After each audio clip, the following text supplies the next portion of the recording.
Today's gospel gives us a little bit of an enigma because Jesus uses that phrase to Peter. He says, "Get behind me, Satan," because Peter seems to have got it wrong. Remember, last week Peter has that big confession. He says, "You are the Christ, the Son of the living God."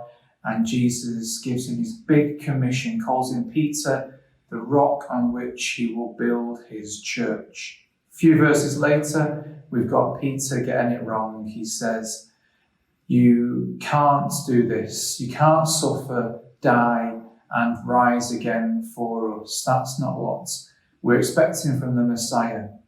So Jesus says to him, "Get behind me, Satan." Now that seems quite harsh, doesn't it, to just all of a sudden call him Satan. And of course it will take us back, hopefully, in our minds to the temptations that Jesus experienced in the desert. That's when we hear that phrase again, when Jesus is being tempted 3 times by the devil in the desert. And he says to the devil, "Go away from me." He was tempting him with power. He says, "Look at all these kingdoms. You can have them." But Jesus says, "No, that's not what I've come to do." So that's possibly what we're thinking about when Jesus says, "Get behind me, Satan." He's saying to Peter, "You're acting like the devil did. You're trying to tempt me away from my true mission."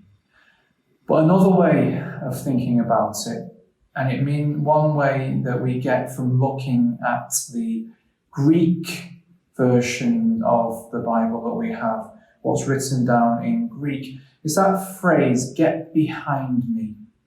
Get behind me. That's the same phrase in Greek that Jesus uses when he says to the disciples, "Follow me." It's translated as "follow me." But it literally says, "Come behind me." Get behind me and then follow me. So if we remember that, we can get this extra dimension to what Jesus is saying to Peter today. He's saying, you've forgotten, Peter, Simon Peter, you have forgotten what it means to be my disciple. Remember what I said to you when I first called you. I said, "Get behind me." Have Jesus as your focus. That's what that phrase means. Follow me perhaps doesn't get that physical side to that phrase as obviously as the Greek does.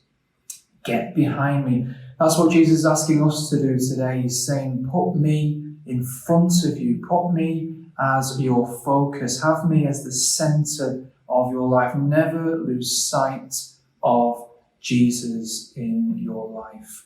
That's what it means to be a disciple of Jesus. And then we understand if Jesus is our focus and he is showing us the way to God the Father, he's showing us it entails suffering. It entails dying to those things that are bad for us. And then we rise with him. But the suffering and the dying comes first. It's all part of the same mission of Jesus that we are called to be a part of too.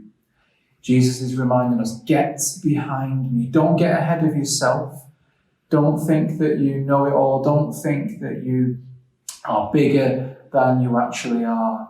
Remember that to be a disciple of Christ is to get behind him, have him as our focus, have him in front of our eyes for our lives.